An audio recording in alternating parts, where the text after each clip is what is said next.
வணக்கம் நேயர்களே, நான் ஆண்டனி. என் கையில் பார்த்தீங்கன்னா நில அவரை அப்படின்னு சொல்லுவோம்.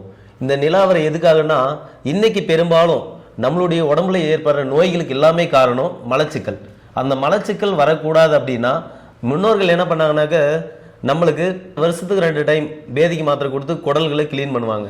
ஆனால் நம்ம யாருமே அதை பண்ணுறதில்ல. இப்போ அது பண்ணாதனால மலச்சிக்கல் வந்துருச்சுனாவே ஒரு சிலருக்கு அந்த வயிறெல்லாம் அப்படியே வலிச்சு வலிச்சு போகும். ஒரு சிலருக்கு என்ன ஆகும்னா, அந்த சாப்பிட்டு கொஞ்ச நேரத்துக்குலாம் ஒரு 10 நிமிஷம் கூட இருக்க மாட்டாங்க, உடனே பாத்ரூம் போடுவாங்க. அந்த மாதிரிலாம் வரும். ஒரு சிலருக்கு மலமே கழிக்க முடியாமல் ரொம்ப கஷ்டப்படுவாங்க. அவங்களுக்கெல்லாம் இதை வந்துட்டு உங்களுக்கு நாட்டு மருந்துகளில் பொடியாகவும் கிடைக்கும். அப்படி இல்லைன்னா உங்களுக்கு இந்த மூலிகையில் எங்கேயாவது கிடைச்சா எடுத்துகிட்டு கஷாயம் மாதிரி வச்சு, கொஞ்சம் கசப்பாக தான் இருக்கும், கஷாயம் மாதிரி வச்சு குடிங்க. உங்களுடைய அந்த குடல்கள் மலங்கள் எல்லாமே அதை தானாக க்ளீன் ஆயிரும். நீங்கள் ஒரு 3 மாதத்துக்கு ஒரு டைம் இதை குடிச்சிங்கன்னா கூட போதுமானது. கொஞ்சம் கசப்பாக தான் இருக்கும், கவலைப்படாதீங்க. ஆனால் உங்களுடைய உடம்புக்கு கசப்புகள் தேவைன்னு தெரியும் எல்லாருக்குமே. அது கொடுத்து நீங்கள் நல்லதாக யூஸ் பண்ணிக்கலாம். அதே மாதிரி இந்த செடி எப்படி இருக்குனாக்க, நிலாவரை உங்களுக்கு நிலா வடிவத்தில் அரை நிலா இருக்கு இல்லையா, அந்த அரை நிலாவில் காய் இருக்கும். அந்த மாதிரி எடுத்து உங்களோட உடம்பு ஆரோக்கியம் பார்த்துக்கோங்க. நன்றி, வணக்கம்.